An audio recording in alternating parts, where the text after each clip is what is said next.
Our vision is to take the player somewhere dark, a place they might not necessarily wish to go, but a place that they'll have to venture if they want to bring Lara back.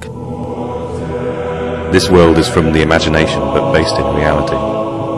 A dark world, a dangerous world, a world that reflects the change in Lara. It will be a new experience, one that will almost be shocking to people who have played Tomb Raider in the past. From the catacombs of the Louvre to the alleys of Prague, we searched for the seedier side of life. A world that you wouldn't normally see Lara in, but a world that she has no choice but to inhabit.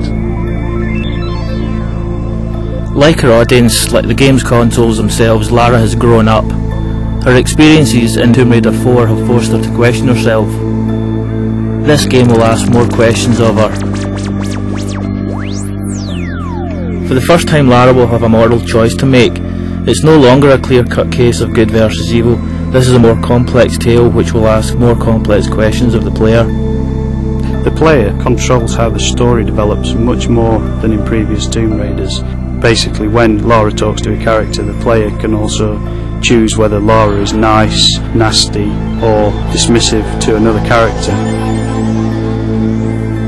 The player will choose which paths to take, which characters to trust, which lies to believe, and which enemy to face. It's a much more intelligent game for the enemies as well as Lara.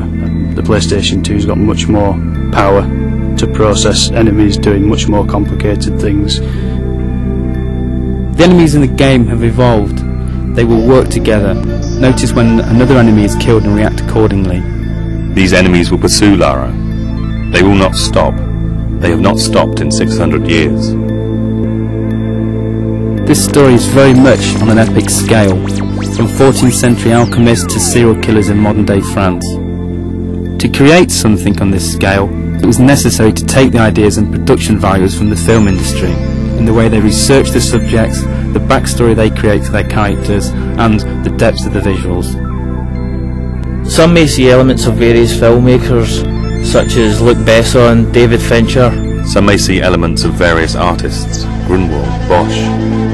All will see something they haven't seen before. When we wrote this story, we wrote a book. This game is only the first few chapters of that book. This game opens a lot of doors and only closes a few of them.